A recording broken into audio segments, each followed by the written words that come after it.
C'est le grand débat des économistes aujourd'hui. Hein.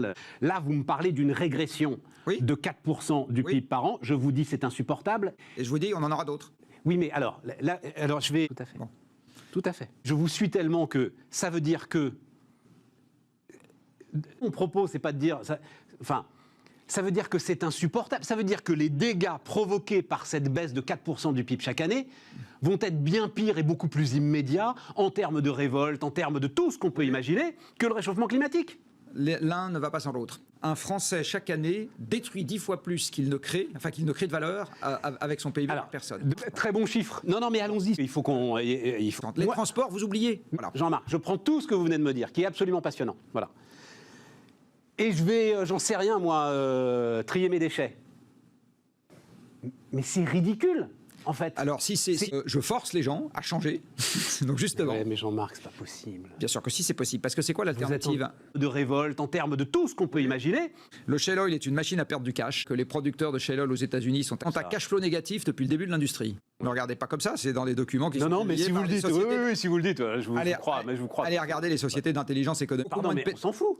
Non, parce que le pétrole, c'est les machines, et les machines, c'est le PIB. Donc, on a besoin de moins en moins de pétrole, avec les gains d'efficacité qu'on fait. Ça consomme votre voiture.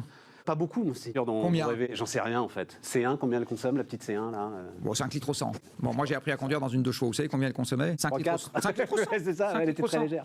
Quand on dit tout ça, quand on aligne l'ensemble... Je dis la même chose aux dirigeants d'entreprise que je croise. Hein. Et à ce moment-là, ils vous disent... Et pourtant, j'ai des clients. Merci Jean-Marc. Je vais continuer, puis on va attendre de crever tous ensemble. Hein. Non. Carbone 4 faisait 25 personnes il y a 3 ou 4 ans. On en fait 75 aujourd'hui. Non.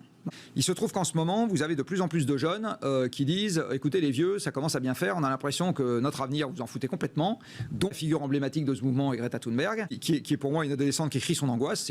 C'est tout ça et juste ça, et il faut l'écouter. Et donc l'entreprise qui veut attirer ces gens-là doit envoyer des signes. Non seulement l'attirer, mais les garder. Oui, doit envoyer des signes qu'elle s'en préoccupe. On reçoit 100 candidatures par semaine. Ok. Et là-dedans, il y a énormément de gens qui sont dans des grandes boîtes en disant « Chez moi, il se passe rien, j'ai pas envie d'y rester. » Ok Jean-Marc. Donc, vous n'avez qu'un seul pari pascalien qui peut être gagnant. Qu'un seul, c'est d'essayer.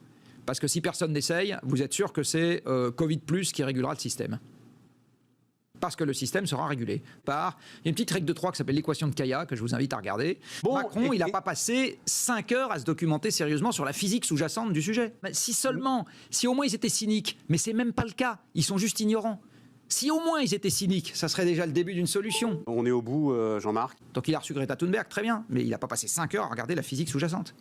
On n'a pas le cul sorti des ronces quand même. Non, mais je vais revenir au thème de votre chaîne. Je pense que c'est une mesure sans regret pour n'importe quelle entreprise de mettre quelques centaines de milliers ou quelques millions d'euros dans du jus de cerveau pour comprendre où sont ses marges de manœuvre, où sont ses impasses et comment est-ce qu'elle peut naviguer au mieux. Parce que ça, il ne s'agit pas de sauver la planète, c'est juste une mesure de sauvegarde qu'on attend de n'importe quel chef d'entreprise, normalement cortiqué. Oui, vous avez raison. Et l'histoire nous apprend... voilà les amis, qu'il faut quand même se méfier un peu.